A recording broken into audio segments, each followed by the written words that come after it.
தில்ராஜ் வந்து அவ்வளோ பெரிய தயாரிப்பாளர் தான் இந்த படத்துக்கு பிறகு வீடுகள்லாம் வைக்கக்கூடிய அளவுக்கு வந்துருச்சு. திவால் ஆயிர அளவுக்கு வந்துச்சு. அதுக்கு பிறகு இன்னொரு படம் ஒரு கை கொடுத்து தூக்கி விட்டுருச்சு. அந்த மாதிரி அவருக்கு ஒரு பெரிய ஒரு டிசாஸ்டரான கொடுத்த படம் கேம் சேஞ்சர். அந்த படத்துல தான் நான் வந்து கிட்டத்தட்ட 1 வருஷம் வேலை பார்த்தேன். 350 நாளைக்கு மேல வேலை பார்த்தேன். பார்த்தீங்கன்னா, நான் 7 மணி நேரம், 8 மணி நேரம் ஃபுட்டேஜ் இருந்துச்சு. எனக்கு போதும் போதும்னு ஆயிடுச்சு.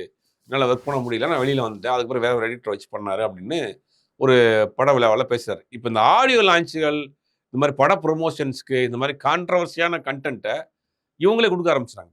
அது ஒரு பெரிய விஷயமா இருக்கு. சமீபத்தில பார்த்தீங்கன்னா, ஒரு படத்தினுடைய டைரக்டர் வந்து ஒரு ஹீரோவுக்கு கதை சொன்னேன்.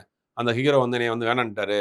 நான் டி நகர்லேருந்து ஆதம்பாக்கத்துக்கு நடந்தே போனேன் அப்படிங்கிறாரு. அந்த ஹீரோ வந்து இல்ல அப்படின்னு மறுத்து அவர் வந்து ஆடியோ நோட்லாம் போட்டு அத மறுக்கிறாரு. இல்ல, இல்ல நானும் அவர்ட்ட மியூச்சுவலா அவர்ட்ட வந்து வேற ஒரு ஸ்கிரிப்ட் பண்ணுங்க. எனக்கு இந்த ஸ்கிரிப்ட் செட் ஆகாதுன்னு நான் சொல்லிட்டேன். எனக்கு தொடர்ந்து அவரு ஃபாலோ பண்ணிட்டே இருந்தாரு. அதுல ஏதோ வெக்ஸ் ஆயிருக்காரு போல அப்படிங்கிற மாரி அவர் தரப்பு ஒரு நியாயத்த சொல்றாரு. அப்ப இப்போ ஒரு ஒரு மனிதனை ஒருத்தர் வந்து காயப்படுத்தியிருக்கிறாரு, அவர் கஷ்டப்படுத்தியிருக்கிறாருன்னா, அதை அவர்கள் திருப்பி பதிலடி நம்ம என்ன குடுக்கணும் அப்படின்னா, வெற்றியில தான் குடுக்கணும்.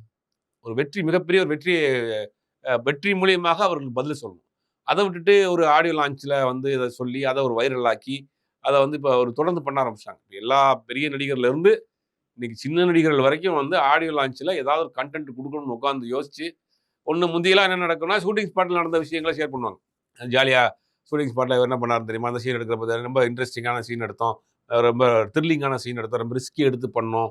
அப்படிங்கிற மாரியான இன்ட்ரஸ்டிங்கான விஷயங்கள சொல்லுவாங்க. அந்த படத்தை பார்ப்பதற்கான ஒரு ஆவல தூண்டும்.